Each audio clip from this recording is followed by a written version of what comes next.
ठळक घडामोडी।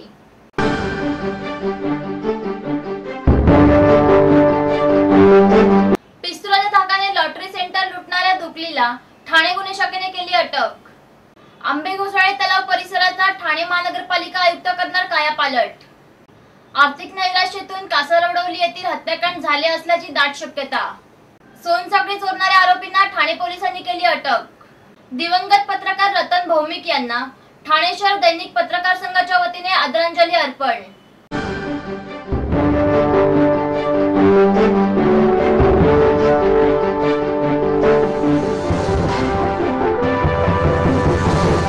पिस्तुलाच्या धाकाने lottery centre लुटणाऱ्या दुकलीला ठाणे गुन्हे शाखेने अटक केली आहे। भर दिवसात पिस्तुलाचा धाक दाखवून लॉटरी सेंटर वरून 40,000ची रोकड लुटणाऱ्या दुकलीला अटक करण्यात आली आहे। चोरांनी लंपास केलेल्या मोबाईल फोनमुळे त्यांचा शोध घेणे पोलिसांना शक्य झाले आहे। तसेच या दुकलीने भिवंडीतील अशा प्रकारे लॉटरी सेंटर लुटल्याची कबुली पोलिसांना दिली।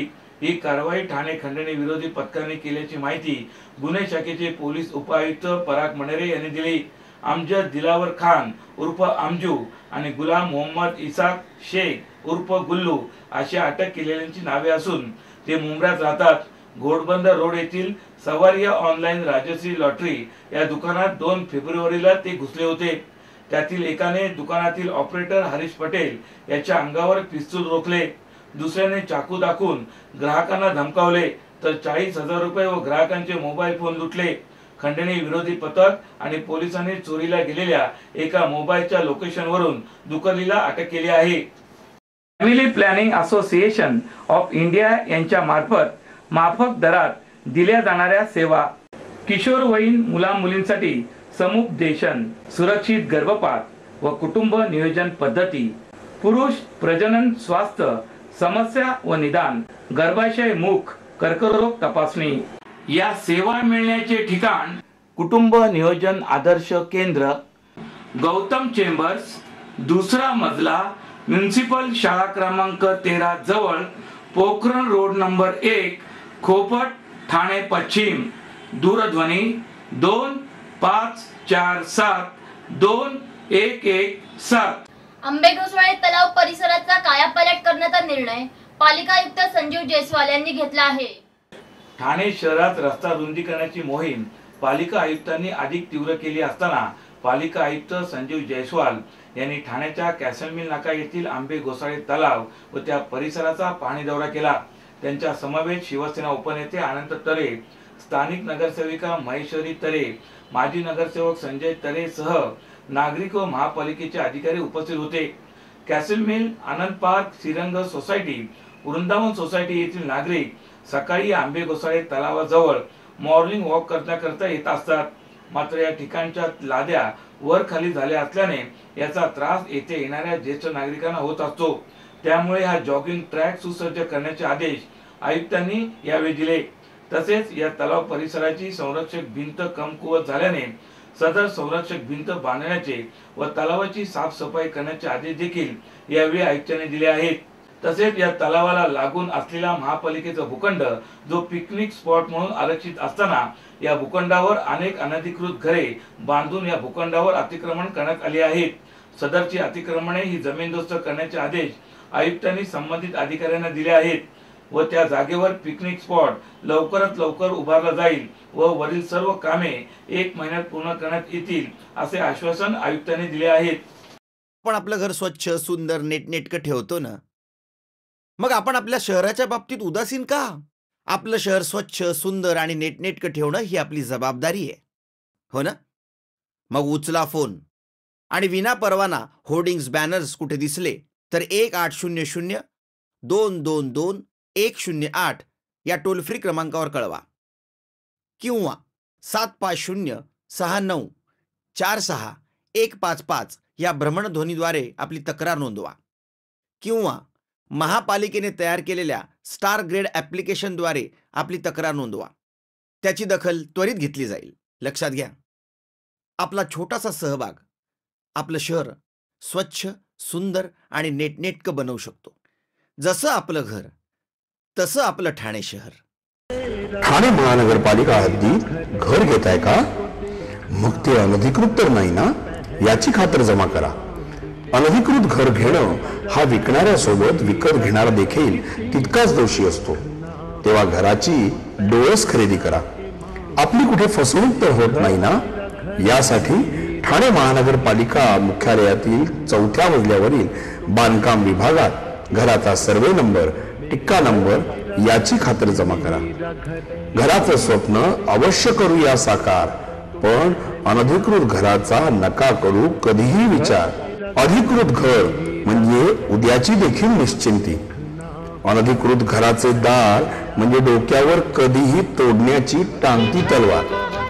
जगणं तुमचं होऊ दे सुरेल गाणं, स्वच्छ सुंदर आणि अधिकृत घरांचं हसरं ठाणं. ठाणे महापालिकेतर्फे जनहितार्थ प्रसारित. आर्थिक नैराश्यातून कासारवडवली येथील हत्याकांड झाले असल्याची दाट शक्यता वर्तवली जात आहे.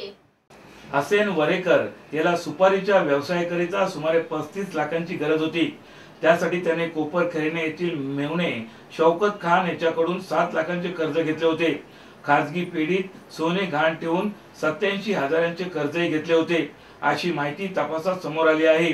त्यामुळे नोकरी गमावलेल्या हसन याला व्यवसायाकरिता पैशाची जुळवाजुळव करता न आल्याने त्याने नैराश्यातून हे हत्याकांड केले असावे का, ही शक्यता पोलिसांकडून वर्तवली जात आहे. हसेन वरेकर याने आपण नोकरी करीत असल्याचे घरी सांगितले असले तरी प्रत्यक्षात त्याची नोकरी गेली होती. त्याच्या डोक्यात सुपारीचा व्यवसाय करण्याचा विचार सुरू होता. त्याकरिता डिसेंबर 2014 मध्ये त्याने शौकत यांच्याकडून 7 लाखांचे कर्ज घेतले होते. हा व्यवसाय करण्यासाठी परवाना मिळवणे, त्यानंतर मालाची आयात निर्यात करणे, त्याचा साठा करणे, मालाची विक्री करणे व पैशाची वसुली करणे याकरिता त्याला तब्बल 35 लाखांची गरज होती. त्यातील 7,87,000ची त्याने जमवाजमावही केली होती. घरातील दागिने गहाण ठेवले होते. मात्र इतक्या मोठ्या रकमेची व्यवस्था होत नव्हती. हसेनने आणखी कोणाचे कर्ज घेतले होते का? वसुलीकरिता कोणी तगादा लावला होता का? कुटुंबात एखाद्या जुन्या मालमत्तेचा वाद उफाळून आला होता का? किंवा कसे, या आर्थिक बाजूंची चाचपणी पोलिसांकडून केली जात असल्याची माहिती ठाण्याचे सहपोलीस आयुक्त आशुतोष डुंबरे यांनी दिली.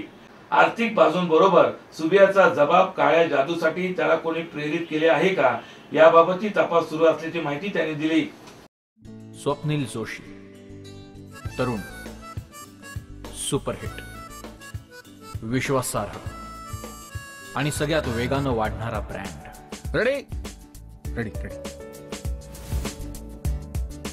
TJSP, तरुण, फायनान्शियली स्ट्रॉंग, तुमचा विश्वास जपणारी आणि सगळ्यात वेगानं वाढणारी सहकारी बँक. ब्रँड म्हणजे स्वप्नील जोशी आणि बँक म्हणजे TJSP. सोनसाखळी चोरणाऱ्या आरोपींना ठाणे पोलिसांनी अटक केली आहे. मंगळसूत्र तसेच सोनसाखळी चोरणाऱ्या 5 चोरट्यांसह ते दागिने विकत घेणाऱ्या एका सराफदाराला शहर पोलिसांनी अटक केली. 670 ग्रॅमचे दागिने हस्तगत करून विविध पोलीस ठाण्यातील 39 गुन्हे उघडकीस आणले आहेत.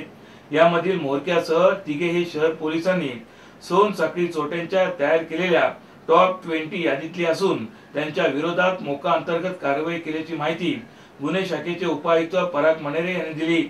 मोहम्मद जाफरी उर्फ अंडू, अजीज, हाफिज सय्यद, मुख्तार शेरू इराणी, आसू रजा सय्यद हे चौघे आंबिवली कल्याण येथे राहणारे असून लंदोर अफसर जाफरी उर्फ सय्यद हा पुण्याचा रहिवासी आहे.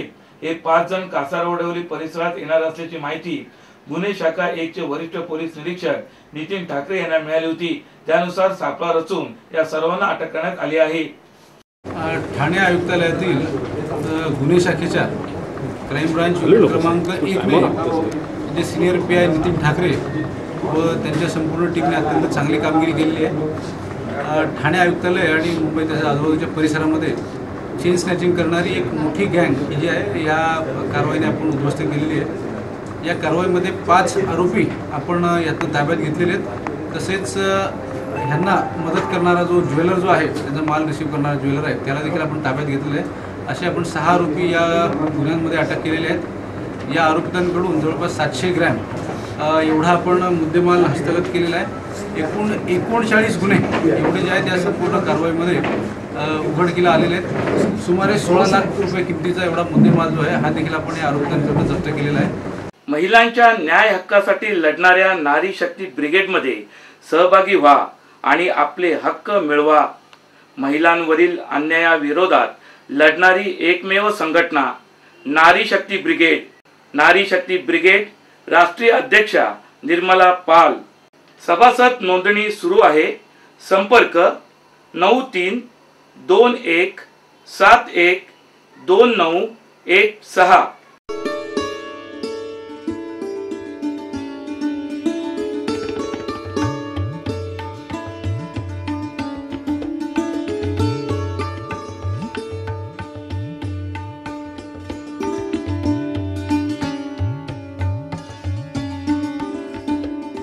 दिवंगत पत्रकार रतन भौमिक यांना ठाणे शहर दैनिक पत्रकार संघाच्या वतीने आदरांजली अर्पण करण्यात आली आहे.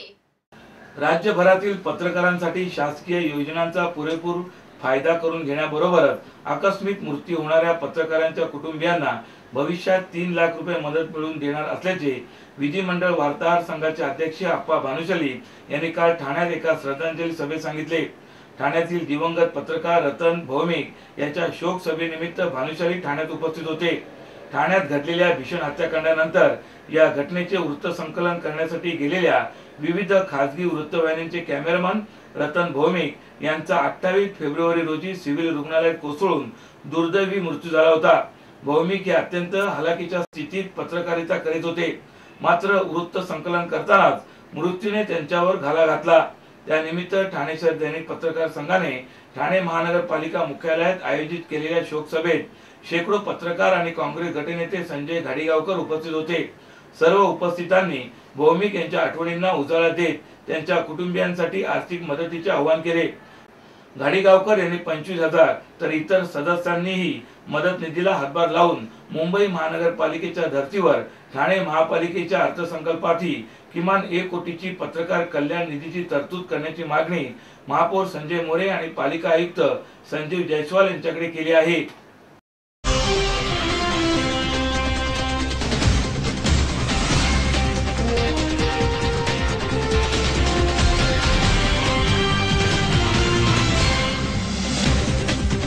तर या होत्याच्या काही ठळक घडामोडी. उद्या पुन्हा भेटू याच वेळी याच ठिकाणी. ठाणे दर्पण वृत्तवाहिनीचे प्रसारण ठाणे शहराबरोबरच ठाणे जिल्ह्यातही होत असते.